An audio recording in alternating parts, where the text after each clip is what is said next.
বিসমিল্লাহির রহমানুর রাহিম। প্রিয় দর্শক, আসসালামু আলাইকুম।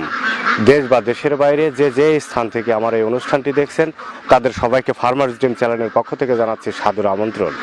প্রিয় দর্শক, আজকে আপনাদের নিয়ে আসছি পাবনা জেলার চাটমোহর উপজেলার মথুরাপুর ইউনিয়নের সিরোয়েল গ্রামে। এই গ্রামে মোহাম্মদ ওয়াদিদ হোসেন তিব্বত নামের এক ভাই আবদ্ধ অবস্থায় বাড়ির পাশে পুকুরে তিনি বেইজিং জাতের হাঁস পালন করছেন। তিনি এই বাড়িতে রেখে কিনে খাওয়ানোর পরে তিনি হাঁসগুলো থেকে কীরকম ব্যালেন্স ইনকাম করতে পারবেন এবং ইনকাম করতে পারে এবং কীরকম টাকা খরচ হয় এই বেইজিং জাতের হাঁসে।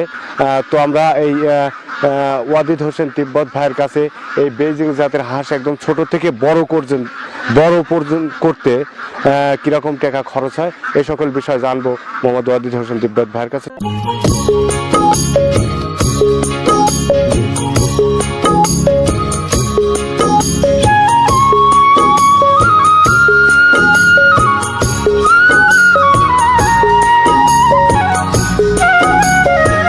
আসসালামু আলাইকুম। ওয়ালাইকুম আসসালাম। ভাই ভালো আছেন? হ্যাঁ ভাই ভালো আছি। আপনি যে আপনার এই বেইজিং জাতের হাঁসের খামার দেখতে পাচ্ছি, তো আপনি এই হাঁসের বাচ্চাগুলো কোথা থেকে সংগ্রহ? এটা আমি সংগ্রহ করেছিলাম নওগাঁ সরকারি হ্যাচারি থেকে। নওগাঁ সরকারি হ্যাচারি থেকে আপনি কি একদিনের বাচ্চা নিয়েছিলেন? একদিনের বাচ্চা। একদিনের বাচ্চা কত করে শ নিয়েছিল? এটা আমার থেকে 50 টাকা পিস, অর্থাৎ 5,000 টাকা শ নিয়েছিল। 50 টাকা পিস। তো আপনার আপনার টোটাল এখানে খামারে কয়শো হাঁস আছে? অ্যাকচুয়ালি এটা আমি নতুন ছিলাম, তো নতুন অবস্থায় দেখলাম বেশি করলে হয়তো সমস্যা হতে পারে, একটা অভিজ্ঞতার বিষয় আছে। সে অনুসারে আমি প্রথমে 200 হাঁস উঠাইছিলাম। তো 200 হাঁসে ওঠানোর উদ্দেশ্য ছিল যে যদি দেখি যে অ্যাকচুয়ালি হাঁসটা ভালো, অনেক জায়গায় শুনি যে ভালো হয়, অনেকের থেকে শুনলে কি হবে, নিজে দেখার একটু প্রয়োজন আছে। এই জন্য 200 হাঁস প্রাথমিক অবস্থায় উঠাইছি। তো যদি ভালো হয় তাহলে আমি নিজেই ডিম পাড়াবো বা হ্যাচারি করি, যেটাই করি বা হ্যাচারিতে ডিম দিই, এরকম একটা চিন্তা ভাবনা উঠাইছিলাম। এখন ওঠানোর পর দেখা গেছে যে আমার 200 হাঁসের মধ্যে 50% লড়া, 50% লড়ি, অর্থাৎ হাঁসা আর হাসি। যেহেতু অর্ধেক হাসি আছে সেটা আমি ডিম পাড়াবো, আর বাদ বাকি যে লড়া আছে সেগুলো আমি বেঁচে দেবো। তো এই মুহূর্তে আমার হাঁসের বয়স মোটামুটি 3 মাস, কিন্তু 3 মাসের আগে 2 মাসেই আমার হাঁসের ওজন মোটামুটি 3, 4, 2.5, সর্বনিম্ন যেটা সব ছোট সেটা ছিল 2.5 কেজি, আর সর্বোচ্চ বড় যেটা সেটা 4.25 পর্যন্ত ছিল।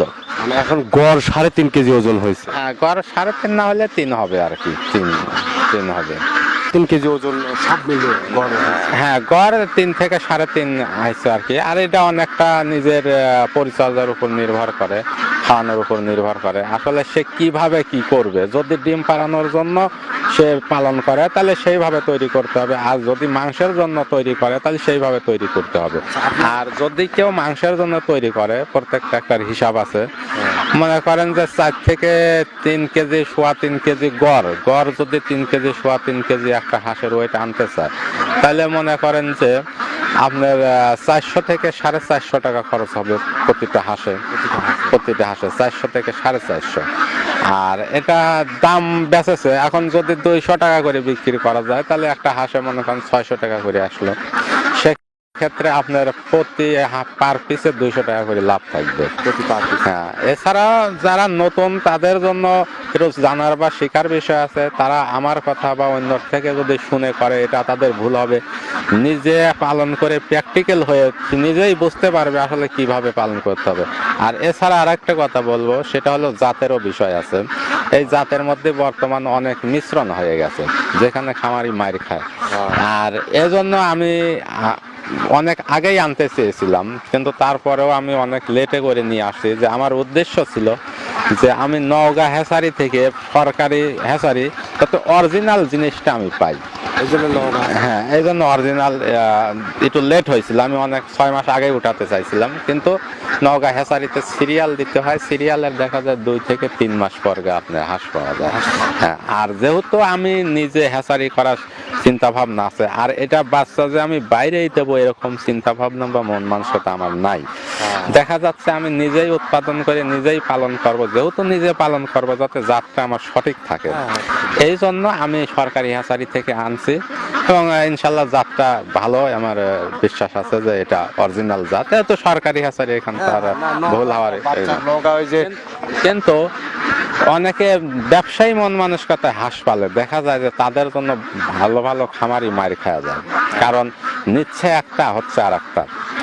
এই জন্য যে আমি আমার উদ্দেশ্য নাই হাঁস যদি আমি যে হ্যাচারি করবো ডিম ফোটাবো হয়তো মাস দেড়েক পরে, এক মাস দেড় মাস পরেই আমার ডিম আসবে এবং ডিমটা আসার পরে আমি মেশিন কিনবো, হয়তো 2-3 মাস পর আমার নিজেই বাচ্চাও হবে। সেক্ষেত্রে আমি যে আমাকে সেল করবে এরকম মন মানসিকতা নাই। হ্যাঁ, উৎপাদন করব এবং নিজে এতে তারপরেও যদি কেউ বাইরে চায় তাহলে আমি দেব, সমস্যা নেই। যারা মাংসের জন্য প্রস্তুত করবে তাদের জন্য কয় মাসের ভিতরে? মাংসের জন্য প্রস্তুত করলে আসলে হাঁসগুলো খুব দ্রুত বাড়ে, যেটা দেখলাম। আপনি যদি মনে করেন যে আমি 2 মাসের মধ্যে হাঁস তৈরি করব, তাহলে 2 মাসের মধ্যেই হয়ে যায়। কিন্তু 2 মাসে তৈরি করলে একটু সমস্যা হয়। সেটা কি, এই হাঁসগুলোর যে একটা ভিতরের কাটা ফরি আছে, ভিতরের পশম, সেটা ক্লিয়ার হয় না। তখন দেখা যায় যারা কেনে তাদের জন্য ঝামেলা হয়, বা একজন কিনলে আরেকজন কিনতে চায় না, সমস্যা হয়। এই জন্য আমার মনে হয় যে অনেকেই বলে যে 2 মাসে হয় বা 2.5 মাসে হয়, এভাবে তৈরি করা ঠিক না। প্রয়োজন হলে পুষ্টিকর একটু খাদ্য কম খাওয়ায়া 3 মাসে তৈরি করা, সেক্ষেত্রে লাভটাও বেশি হবে, বেনিফিটটা বেশি হবে। সেটা কি, আমি সরাসরি ফিড খাওয়াইলাম, 1-1.5 মাসের মধ্যে বড় হয়ে গেল, তো এটা তো সেল করার সমস্যা। আর যখন আমি 2.5-3 মাসে তৈরি করব, সেক্ষেত্রে আমি পুষ্টিকর খাদ্যটা কম খাওয়াইলাম, আমি ফিডের সঙ্গে ধান দিলাম, গম দিলাম, ভুট্টা দিলাম, সেক্ষেত্রে দেখা যাচ্ছে যে একটু লেটে বাড়তিছে কিন্তু পশমগুলো ক্লিয়ার হয়ে যাচ্ছে। আচ্ছা, আপনি কি ধরনের খাবার যারা মাংসের জন্য প্রস্তুত করবে, কি ধরনের খাবার? অ্যাকচুয়ালি যদি আবদ্ধ অবস্থায় পালন করে তাহলে আমার মনে হয় সরাসরি ফিড না খাওয়ায় ফিডের সঙ্গে ধান, গম, ভুট্টা পর্যায়ক্রমে খাওয়ায় একটু ধীরে বড় করে 3 মাস পূর্ণ করলে দেখা যাচ্ছে তার খরচটাও অনেক কম হবে ফিডের থেকে। হ্যাঁ, ফিডের থেকে কম হবে। এভারেজে ওজন মাসে ওজন তৈরি করা যায়, সেই ওজনটা 3 মাসেই করা যায়, 3 মাসে করতে হবে। সেক্ষেত্রে খরচ কম হবে এবং বাজারের চাহিদাটা ভালো থাকবে। কারণ ওই অল্প দিনের ওই যে গ্যাস ফ্রিটা থাকে ওইটা ক্লিয়ার হয় না, তখন খাওয়ার জন্য এই মাংসটা উপযুক্ত হয়। মানে ঝামেলা, ওটা আসলে সমস্যা হয়। এই কারণে 3 মাসটা হলে বা 2.5 মাস হলে এরা মাংস খাওয়ার জন্য প্রস্তুত। হ্যাঁ। আচ্ছা, ডিম কয় মাসে দেয় এরা? ডিম খাকি ক্যাম্বেল বা অন্যান্য হাঁসের মতোই দেয়। দেখা যাচ্ছে যে 4.5 মাস থেকে 6 মাসের মধ্যেই ডিমটা চলে আসে। আচ্ছা, আপনি যখন ছোট বাচ্চা পালন করেন, তো সেই বাচ্চা পালন অবস্থায় বা এদেরকে কোনো ভ্যাকসিন বা এগুলো? ভ্যাকসিন তো দিতেই হবে, এটা তো মাস্ট। যদি কোনো হাঁস কেউ পালতে চায় তাহলে আপনার ডাক পেলে, ডাক কলেরা, এগুলো দিতেই হবে 100%। বয়স আপনার কতদিন হচ্ছে এই হাঁসগুলো? আমার বর্তমানে এই হাঁসের বয়স 3 মাস। 3 মাসে আপনি কি কি ভ্যাকসিন দিয়েছেন?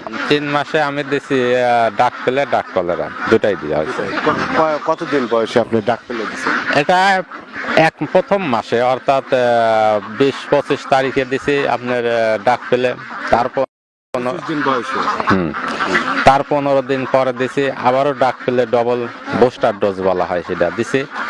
আর তার 15 দিন পর দিছি কলেরা, তার 15 দিন পর দিছি কলেরা। এই 4 পর্যায়ক্রমে 4টে দেওয়া আছে। এখন মনে করেন যে পর্যায়ক্রমে দিতে হবে, 2 মাস 3 মাস পর পর এই পর্যায়ক্রমে দিতে হবে। আচ্ছা, এই বাচ্চাগুলো যখন একদিনের বাচ্চা আপনি নিয়ে আসলেন, নিয়ে আসার পরে আপনি কি খাবার দিয়ে শুরু করেছিলেন? আমি প্রথম স্টার্টার খাদ্য দিয়ে শুরু করছিলাম, মুরগি ব্রয়লারের স্টার্টার খাদ্য দিয়ে। স্টার্টারটা আপনি কয়দিন খাওয়াইছিলেন? স্টার্টারটা আমি মূলত হাঁসটা মাংস হিসেবে তৈরি করতে থাকছিলাম, তো আমি প্রথম 15-16 দিন স্টার্টার খাওয়াই, তারপরে ব্রয়লার গোয়ার খাওয়াই। হ্যাঁ, তা আমার হাঁস মূলত 2 মাসে হয়ে গেছিল। তো 2 মাস হয়ে যাওয়ার পর বর্তমান আবহাওয়ার কারণে তো দেখতেছেন সেলটা দেওয়া একটু সমস্যা হয়েছে। হ্যাঁ, তখন আমি দেখলাম যে এভাবে হয়তো আমার হাঁস আরো বড় হবে, 4 কেজি 5 কেজি 6 কেজি হবে, কিন্তু আমি যদি সেল না করতে পারি তাহলে শুধু অযথা ইনভেস্টই করা হবে। হ্যাঁ তখন আমি পুষ্টিকর খাদ্যটা কমায়া দিছি, কমায়া দেওয়ার পর তার সাথে ধান গম ভুট্টা এগুলো সামান্য কিছু ফিড এগুলো আমি যোগ করে খাওয়াচ্ছি, যাতে পরিবেশটা স্বাভাবিক হলে, যেহেতু আমি ডিম পাড়াবো, ডিম পাড়ার ক্ষেত্রে তার আমার বেশি ওয়েট হতে হবে এরকম তো মন মানসিকতা নয়। নতুন উদ্যোক্তা বা একজন নতুন খামার করতে চাচ্ছে বেইজিং জাতের এই আবদ্ধ অবস্থায়, তো তার ক্ষেত্রে আপনি একটু সঠিক পরামর্শ দিবেন যে সে আসলে কিভাবে করলে ভালো করতে পারবে। সঠিক পরামর্শ বলতে কি, বেইজিং হাঁস আকার যে হাঁসই হোক, এই হাঁসটা 2 পর্যায়ে পালন করা যায়, সেটা হলো একটা খোলামেলা জায়গা, একটা আবদ্ধ জায়গা। তো সবচেয়ে ভালো বেনিফিট পাওয়া যায় যদি কেউ খোলামেলা জায়গায় করতে পারে, এটা তো একটা কমন, হ্যাঁ এটা তো একটা কমন জায়গা। সেখানে খোলামেলা জায়গায় করলে যে জাতের হাসি কেন না হয়, 100% তার লাভ হবে। আর বেইজিং এ তো আরো হবে, এই কারণে সে একটা মোটা অঙ্কের টাকা পাবে। আর মানে 50%ই দেখা যাবে লাভ হবে। আর আবদ্ধ অবস্থায় যে লাভ হবে তা না, কিন্তু সেক্ষেত্রে তার একটু অভিজ্ঞতার দরকার হবে। সেটা কি, যে কি কোন প্রসেসে কিভাবে খাওয়ালে খরচটা কম হবে, হ্যাঁ এই খরচটা যত কমানো যাবে তত কিন্তু লাভটা বেশি থাকবে। খাদ্যটাই হচ্ছে মেইন এখানে। খাদ্যটা যদি আমি মাঠে চড়ায় ফ্রি খাবারটা খাওয়াতে পারি তাহলে তো আরো বেশি ভালো। বেশি ভালো, কিন্তু আবদ্ধ জায়গায় করা যাবে, আবদ্ধ জায়গায় যে করা যাবে না তা না, কারণ সবাই তো সব পরিবেশে পালন করতে পারবে না। কেউ আছে মাঠে পালন করতে পারবে, সমস্যা নাই, আবার কেউ আছে মাঠে পারবে না, আবদ্ধ জায়গায় বা চাকরি করে অন্যান্য পাশাপাশি ব্যবসাগুলো করতে পারে, সমস্যা নাই। এতে যে লাভ হবে না তা কিন্তু না, লাভ হবে, হয়তো লাভের পরিমাণ একটু কম হবে। তারপরে যখন সে একবার বা 2বার পালন করবে তখন তার মধ্যে নিজেই একটা চলে আসবে যে কিভাবে পালন করলে আমার বেনিফিটটা বেশি আসবে। আচ্ছা, তো আপনি তো ডাক পেলে আর ফাউল কলেরা বা ডাক কলেরার ভ্যাকসিনটা আপনি করছেন, এর পাশাপাশি এই হাঁসের আর কোনো রোগ বালাইতে আক্রান্ত হয়, ঠান্ডা বা এই ধরনের? না, এগুলো তো আসলে মানুষের মতোই বা অন্যান্য মুরগি যত যা আছে তাই, মানে মরণ ব্যাধি বলতে যেটাকে বোঝায় আর কি, সেটা হচ্ছে কেন আপনার ডাক কলেরা ডাক পেলে। আর এমনি সাধারণ ঠান্ডা কাশি এগুলো হতেই পারে, সেক্ষেত্রে চিকিৎসা দিতে হবে। আমি দিচ্ছি, আমার মনে করেন যে আমার 200 আসে আপাতত 3 থেকে 4 হাজার টাকা ওষুধ বাবদ দিয়েছে। তাদের পুষ্টিক ঘাটতি থাকলে সেগুলো দিতে হবে, বা রোগ বালাইয়ের ক্ষেত্রে দিতে হবে, ঠান্ডা লাগলেও তাকে প্রতিরোধ করতে হবে, এরকম হাঁস মুরগির মতোই আছে আর কি। তা আপনি তো ডিমের জন্য প্রস্তুত করছেন এখন, মানে ছিল মাংসের জন্য, কিন্তু দেশের পরিস্থিতি খারাপের কারণে আপনি ডিমের দিকে যাচ্ছেন। তো সেক্ষেত্রে আপনি ডিম আসা পর্যন্ত এই হাঁসগুলো কত টাকা খরচ হতে পারে? ডিম আসা থেকে এই পর্যন্ত, তাই না? আসা পর্যন্ত এখনো তো ডিম আসতে দেরি হবে। এখন যদি সে যদি প্ল্যান করে যে আমি ডিম পর্যন্ত ডিম পাড়ানোর জন্য তৈরি করব, সেক্ষেত্রে আপনার 50 থেকে 60 হাজার টাকা প্রতি শয়ে খরচ হবে। ডিম আসা পর্যন্ত 50 থেকে 60 হাজার টাকা মাস্ট হতেই হবে, যদি সে মনে করে আমি ডিম পাড়াবো। তার কারণ ডিমের একদিন থেকে শুরু করে 5 মাস 6 মাস বা 4.5 মাস যেদিনই ডিম পারো 50 থেকে 60 হাজার টাকা খরচ হবে প্রতি শয়। আর মাংসের জন্য প্রস্তুত করলে সেক্ষেত্রে মাংসের জন্য মানে যেভাবে যে ইচ্ছা তৈরি করা আর কি, যদি মনে করে মাংসের জন্য তৈরি করব, সে তো মাংসের জন্য প্রস্তুত হয়ে গেছিল, দেশের পরিস্থিতির কারণে আপনি হয়তোবা আবার ডিমের দিকে চলে যাচ্ছেন। তো আপনার মাংসের জন্য যে সময় প্রস্তুত হয়ে যায় সেই সময় তার ওয়েট আর আপনার খরচটা একটু আপনি বলুন। যখন মাংসের জন্য তৈরি করি আমি, তখন আমার 2 মাস, একদম 2 মাসের দিকে আমার টোটাল খরচ হয়ে গেছিল এই হাঁসে, 200 হাঁসে টোটাল খরচ হয়ে গেছিল আপনার 80,000 টাকা। 80,000 টাকা খরচ হয়ে যায়। আর তখন আমার হাঁসের গড় ওজন ছিল, গড় ওজন বলতে কি, কোনোটা ছিল 4 কেজি 4.5 কেজি, কোনোটা 3 কেজি 3.5 কেজি, এবং নিচে 2.5 কেজি পর্যন্ত ছিল। তে গড়ে আমার একটা হিসাব করছিলাম আর কি, যে 3 কেজি 3.25 কেজি গড়ে একটা গড় হিসাব ছিল আর কি। আচ্ছা, আর হাঁস প্রতি আমার ওই সময় খরচ ভাঙে মনে করেন প্রতি হাঁসে 400 টাকা করে। 400 আপনি বিক্রি করতে পারতেন প্রায় 600-650 টাকা। বিক্রি যদি 200 হাঁসে মনে করেন 3 কেজি করে হয়, তাহলে 300 600 টাকা। 600 টাকা 200 বা 200 কমেও যদি বেশি, তাও দেখা যাচ্ছে আপনার প্রতি হাঁসে চলে আসতেছে 200 টাকা বা 150 টাকা করে লাভ প্রতি হাঁসে। 2 মাসে 15 থেকে 20,000 টাকা 100 হাঁসে লাভ করা যায় ছিল। মানে এর বেশিও করা যেতে পারে, কিন্তু আমার যে পর্যায়ে ছিল গড়ে একটা পিছে লাভ হতো আর কি। পিছে 200 টাকা লাভ। হ্যাঁ, 200 হাঁসে প্রায় 1040 টাকার মতো 40 টাকা লাভ হয়। তো যাই হোক, এটা যে আসলে এটা বললে আবার খারাপও হবে যে এই হাঁসে এত লাভ হচ্ছে বা হবে। এটা অনেক সময় পরিবেশ পরিস্থিতির উপর নির্ভর করে। দেখা যাচ্ছে যে হচ্ছে গান বললাম তো অভিজ্ঞতার বিষয় আছে। তে আমার কথা শুনে যে একজন 500,000 তুলবে এটা কিন্তু ঠিক হবে না। সে আপাতত 200 100 যাই পারুক সে নিজে তুলে আমাদের কথার সাথে মিল আছে কিনা বা আমাদের কথাগুলো শুনে নিজে সে একটা ধারণা নিয়ে যে আসলে যত কম খরচ করা যাবে তত লাভটা হবে। আর এই ক্ষেত্রে খাদ্যটা ভাবতে হবে যে কোন প্রক্রিয়ায় গেলে এক এক সিজনে কিন্তু এক এক রকম রেট দেয়। ভুট্টার দাম কিছু সময় মনে করেন আপনার 1500 যাচ্ছে, কোনো সময় 800 যাচ্ছে। এগুলো কিন্তু একটু মাথায় রাখতে হবে, ঠিক আছে? হ্যাঁ, আবার গমের দামও সিজনারির একটা বিষয় আছে। সব কিছু ভাবিয়ে মনে করেন মিল করে তারপরে একটা লাভের চিন্তা ভাবনা করতে হবে। আচ্ছা, তো ভাই অনেকেই অবশ্য হাঁসের খামার দেওয়ার জন্য উদ্বুদ্ধ হচ্ছে। তো কেউ যদি আপনার কাছে একটু পরামর্শ চায়, ফোন করে আমি ডিসক্রিপশনে নাম্বার দেবো, তো একটু সঠিক পরামর্শ দিবেন।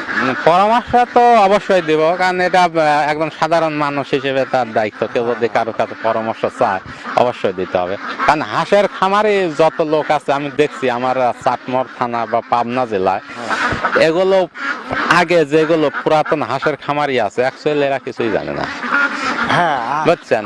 কারণ তারা আগে হাঁস পালতে অ্যাকচুয়ালি এক ধরনের মূর্খ শ্রেণী, নিম্ন শ্রেণী এইটি ভাবা হইতো, মাঠে ঘাটে পালতে এইটি ধারণা করা হইতো। কিন্তু এখন কিন্তু হাঁস পালন সেটা নাই। এখন শিক্ষিত মানুষ বলে চাকরিজীবীও পালতেছে, পালতেছে। এই পরিসরে বলতেছি যে আমাদের চাটমোহরের আশেপাশে আমি দেখছি যাদের থেকে আমি পরামর্শ নিতে গেছি তারা সঠিক কিছু দিতে পারে না বা বলতে পারে না। আমি এটা ঘুরিয়ে ঘুরে আমি তাদের সাথেও, যারা মাঠ পর্যায়ে থাকে তাদের সাথেও শেয়ার করছি, ইউটিউবে শেয়ার করছি, আবার আমাদের প্রাণী সম্পদ কর্মকর্তা আছে তাদের সাথে শেয়ার করতে। এখন নিজের কথা বলা ঠিক না, যতটুকু জানছি যথেষ্ট জানছি, আমার মনে হয় আর মানে সমস্যা হবে না আমার। হ্যাঁ, তো ভাই অবশ্যই ভালো থাকবেন, আর অবশ্যই দু একজনকে একটু সঠিক পরামর্শ। অবশ্যই সঠিক পরামর্শ দেব। ওয়ালাইকুম আসসালাম। প্রিয় দর্শক, বিদায় নেব এই পাবনা জেলার চাটমোহর উপজেলার মথুরাপুর ইউনিয়নের এই চিরোয়েল গ্রাম থেকে, এই তিব্বত ভাইয়ের এই হাঁসের খামার থেকে, এই বেইজিং জাতের হাঁসের খামার থেকে। তো প্রিয় দর্শক, যদি আমার চ্যানেলটি ভালো লাগে অবশ্যই সাবস্ক্রাইব করবেন, বেল বাটনে ক্লিক করবেন, লাইক এবং কমেন্টস করে আমাদের কাছ থেকে তথ্য জানবেন। ধন্যবাদ সবাইকে। আসসালামু আলাইকুম।